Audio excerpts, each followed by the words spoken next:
Tonight, Judge Brett Kavanaugh is fighting back and standing up for his good name and his reputation, and he's demanding a fair process. He says he won't be intimidated. After days of negotiations with the Senate Judiciary Committee, Professor Christine Ford has now agreed to testify about the allegations she made against Judge Kavanaugh. Let me be perfectly clear. These are serious allegations. I've said it many times. Professor Ford deserves to be heard. And those allegations and accusations should be taken seriously. And this coming Thursday, you, the American people, will be able to hear from both Professor Ford and Judge Kavanaugh in an open setting. Now, Chairman Grassley of the Senate Judiciary Committee, he was right to hold this hearing, and the Republicans have been and are being extremely fair and accommodating, and they're taking these allegations seriously. But tonight we need to step back, and we need to remember what we're talking about here. These are 35-year-old sexual misconduct allegations made by Professor Ford to congressional Democrats. Now, the claims date back to when Ford and Kavanaugh were in high school. Senator Dianne Feinstein, she was aware of Professor Ford's allegations since July. She sat on them. She kept them a secret until after Kavanaugh's public hearing and after lengthy meetings with Judge Kavanaugh. In fact, Dianne Feinstein refused to give Senate Republicans, her colleagues, the full unredacted letter where the accusations were first made back in July until today. Now, Professor Ford cannot remember a date or location of the alleged incident. The four witnesses that Ford herself listed to corroborate her claims, they are all now on record denying what Ford is alleging. And just a short time ago, Judge Kavanaugh sat down with our own Martha McCallum and categorically refuted these claims once again. Let's take a look. I may have met her. We did not travel in the same social circles. She was not a friend, not someone I knew. You don't remember ever being at parties with her, ever? I do not. And this is an allegation about a party in the summer of 1982 at a house near Connecticut Avenue and East-West Highway with 5 people present. I was never at any such party. The other people who are alleged to be present have said they do not remember any such party. A woman who was present, another woman who was present, who is Dr. Ford's lifelong friend, has said she doesn't know me and never remembers being at a party with me at any time in her life. All right, tonight, Kavanaugh is now facing one more allegation because over the weekend, the New Yorker, well, they brought up another decades-old claim against Kavanaugh. In this case, a woman named Deborah Ramirez. She's claiming that in the 1980s, again, when he was a freshman in college, that Kavanaugh exposed himself to her at a drunken college party at Yale University. Ramirez herself wasn't totally sure if Kavanaugh was the perpetrator. According to the New Yorker, she became, quote, quickly inebriated at the party, her words. She told the New Yorker that she was, quote, foggy and slurring her words. And she even acknowledged that she has significant memory gaps from that evening. Now, the New York Times, well, they spent over a week trying to corroborate her story, talking to dozens of people. And the Times said this, quote, they have interviewed several dozen people over the past week in an attempt to corroborate her story. They could find no one with firsthand knowledge. Ms. Ramirez herself contacted former Yale classmates asking if they recalled the incident and told some of them that she could not be certain Mr. Kavanaugh was the one who exposed himself. And those who Ramirez listed as witnesses in yet another case here, well, to the indecent charges, well, they're all flatly denying. And this is what they said. We can say with confidence that if the incident Debbie alleges ever occurred, we would have seen or heard about it. We did not. The behavior that she describes would be completely out of character for Brett. In addition, some of us knew Debbie long after Yale. She never described this incident until Brett's Supreme Court nomination was pending. The New Yorker also interviewed Ramirez's best friend at the time of the alleged incident, and she's also denying any knowledge of her claims. And she said, quote, this is a woman I was best friends with. We shared intimate details of our lives. I was never told this story by her or by anyone else. It never came up. I didn't see it. I never heard of it happening. Now, Judge Kavanaugh also denied emphatically these decades-old charges in a statement. He wrote, quote, well, these are smears, pure and simple, and they debase our public discourse. but they are also a threat to any man or woman who wishes to serve our country. Such grotesque and obvious character assassination, if allowed to succeed, will dissuade competent and good people of all political persuasions from service. As I told the committee during my hearing, a federal judge must be independent, not swayed by public or political pressure. That is the kind of judge I will always be. I will not be intimidated into withdrawing from this process. The coordinated effort to destroy my good name will not drive me out. The vile threats of violence against my family will not drive me out. The last-minute character assassination will not succeed. And tonight, Kavanaugh once again denied these charges in his interview with Martha. Let's take a look. I never did any such thing. Never did any such thing. The other people alleged to be there don't recall any such thing. If such a thing had happened, it would have been the talk of campus. The women I knew in college and the men I knew in college says it's inconceivable that I could have done such a thing. And the New York Times has reported that just last week, the person making the accusation was calling other classmates saying she was not sure that I had done this. Again, just asking for a fair process where I can be heard and I can defend my integrity. And during this interview, he took it even a step further. Let's watch this. People generally in high school, I think all of us have probably done things we look back on in high school and regret or cringe a bit, but that's not what we're talking about. We're talking about an allegation of sexual assault. I've never sexually assaulted anyone. I did not have sexual intercourse or anything close to sexual intercourse in high school or for many years thereafter. And the girls from the schools I went to and I were friends. So you're saying that through all these years that are in question, you were a virgin? That's correct. Never had sexual intercourse with anyone in high school? Correct. And through what years in college, since we're probing into your personal life here? Many years after. I'll leave it at that. Many years after. Then Brett Kavanaugh went on to defend his character as a young student at Yale. Watch this. Was there ever a time that you drank so much that you couldn't remember what happened the night before? No. That never happened. You never said to anyone, I don't remember anything about last night? No. That did not happen. Did you ever have any sense that any kind of the description of the behavior that I just described with these, women being taken into rooms and raped or having sex with a number of men, consensual or otherwise, that was going on at the parties that you were at? I never saw any such thing. Any such thing. I certainly never participated in any such thing, but I never saw or heard of any such thing. And I was focused on trying to be #1 in my class and being captain of the varsity basketball team and doing my service projects, going to church. The vast majority of time I spent in high school was studying or focused on sports and being a good friend to the boys and the girls that I was friends with. We have these great lifelong friendships. Now, despite all of these charges, Judge Kavanaugh says he will not be quiet. He is vowing not to be intimidated into withdrawing his nomination. And while Judge Kavanaugh is standing firm, rightly demanding a fair process, it is so important to remember the toll that it also takes on a family. Again, where's the presumption of innocence? Let's take a look.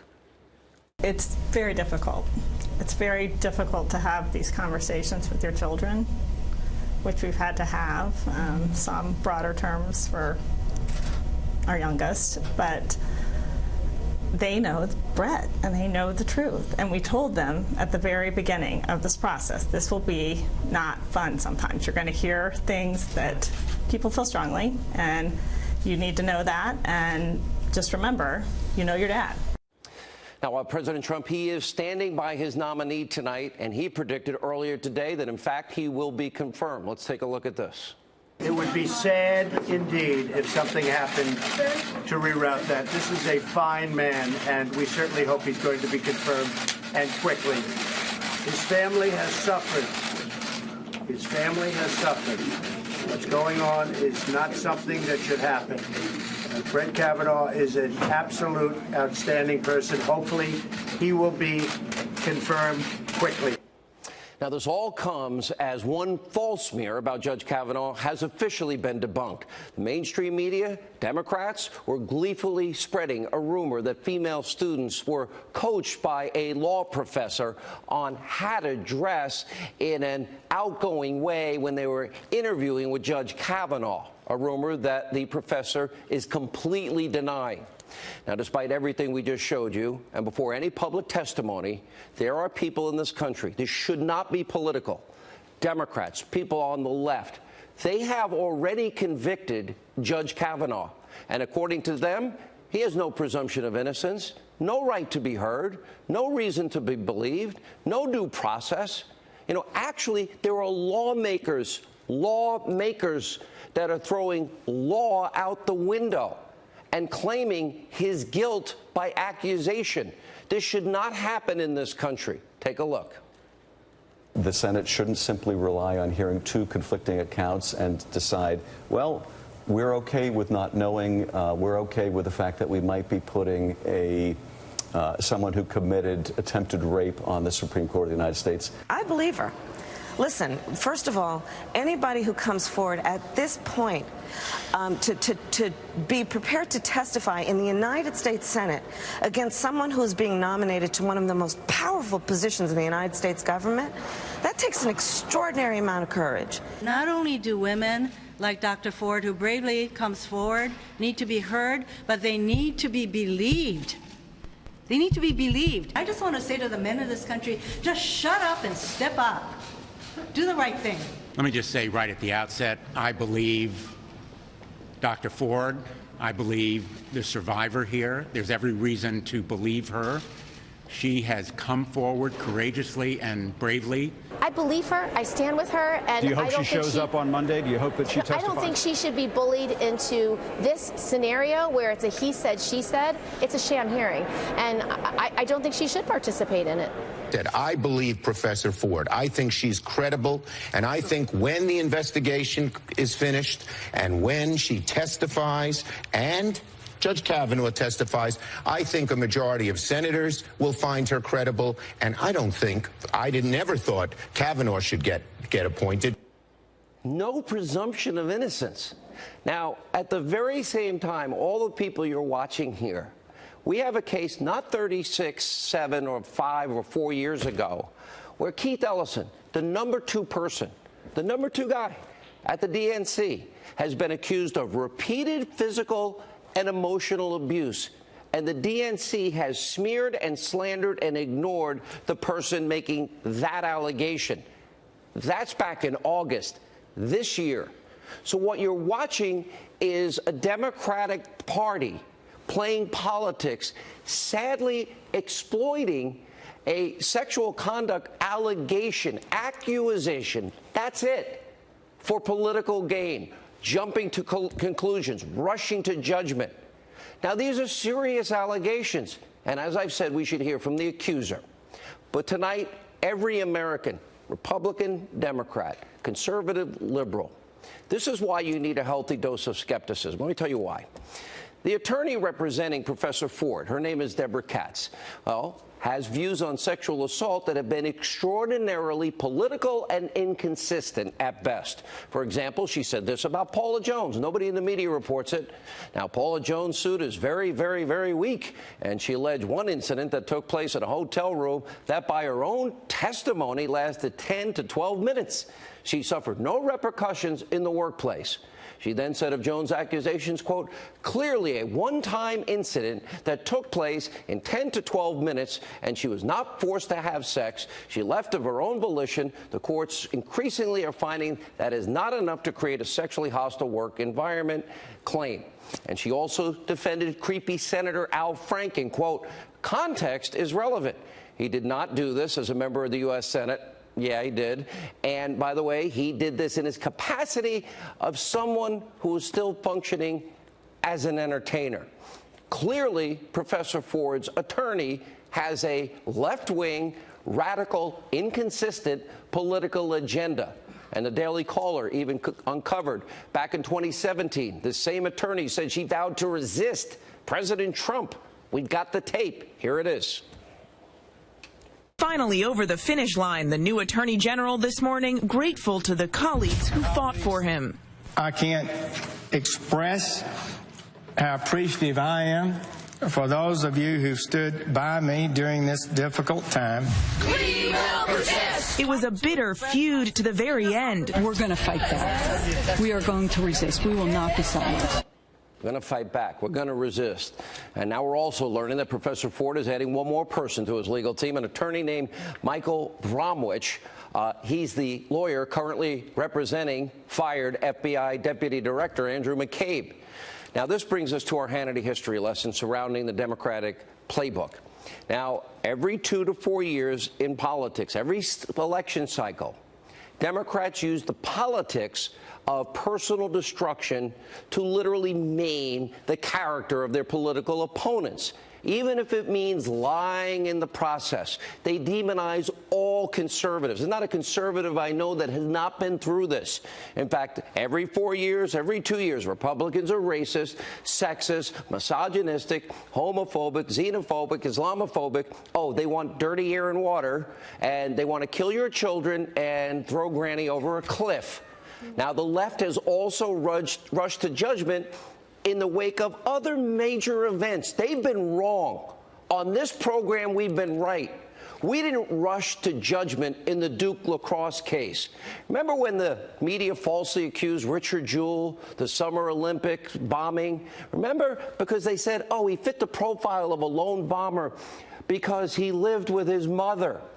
Richard Jewell was listening to my radio show. I was a local host in Atlanta at the time. He once thanked me for being the only one not to rush to judgment.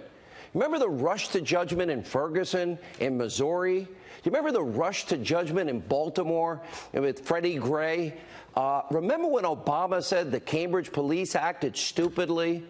You know, we have on this program adopted the we will not rush to judgment. We will wait. We will see. On the case of the Duke lacrosse kids, I went to meet with their parents. In the case of Trayvon Martin, George Zimmerman, I met with George Zimmerman's attorney and George Zimmerman. Asked him tough questions. And you see it now every time there's a Supreme Court nominee, well, and it happens to be a president that's Republican that appoints him. We saw it all the time. Judge Bork, we saw it with Clarence Thomas. Politically, remember 2012? Mitt Romney was sexist. He had binders full of women's resumes. And remember, they turned his efforts to hire women into an attack about him being a sexist. Mitt Romney was not. Democrats smeared Romney. Remember, they falsely accused him. Remember Harry Reid of being a tax cheat? And then after they won the election, he had no regrets about spreading these lies, these false attacks. This happens. This is why Americans have a duty to be skeptical, because the media, the left wing, have been wrong. It's in their playbook. We see it every 2 years, every 4 years, every Supreme Court nominee, and every big high-profile case that they politicize. Here's a look at Harry Reid.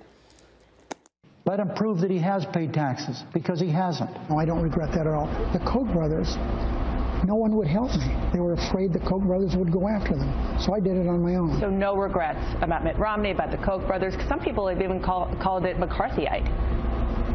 Well, they call it whatever they want. Romney didn't win, did he? I regret telling a total lie and smearing somebody. From Mitt Romney to Robert Bork to Clarence Thomas to George Bush. Frankly, every conservative I know that has been forced at some point in their life to deal with these baseless smears, attacks, character assassination. Now, the most often used character assassination in the Democratic playbook is to call Republicans racist. It happens every election season. Take a look. Many Republicans talk in coded racial language about takers and losers. They demonize President Obama and encourage the ugliest impulses of the paranoid fringe. If you accept the support of Klan sympathizers before you are president, you will accept their support after you're president. He's going to let the big banks once again write their own rules. Unchain Wall Street. They're going to put you all back in chains. It's wrong what the leader of the Republican Party and this Congress are doing in blocking an accurate census because they don't want to count everyone that they don't think they can count on. They are in favor of affirmative action if you can dunk the basketball or sink a three-point shot. But they're not in favor of it if you merely have the potential to be a leader in your community and bring people together. Don't tell me we've got a colorblind society. June 7, 1998, in Texas, my father was killed. He was beaten, chained, and then dragged 3 miles to his death, all because he was black. So when Governor George W. Bush refused to support hate crimes legislation, it was like my father was killed all over again. When you don't vote, you let another church explode. When you don't vote, you allow another cross to burn. Real smears, real character assassination, and it happens predictably every election season, and it happens with Supreme Court nominees. This is gutter politics at its worst, and sadly, we're going to see more and more of these tactics as we now march, 43 days or so towards the midterms. We're going to have a lot more on this in a moment. But first, breaking today, it also appears the Deputy Attorney General Rod Rosenstein is hanging on to his job, at least for now, after the New York Times issued a report accusing Rod Rosenstein, and they're sticking by it, of plotting to secretly record President Trump and planning to rally cabinet officials and invoke the 25th Amendment. Rumors spread that Rosenstein might be out of a job. That was going on all morning this morning. Tonight, Rod Rosenstein has been in communication with the president, and apparently they will be meeting on Thursday.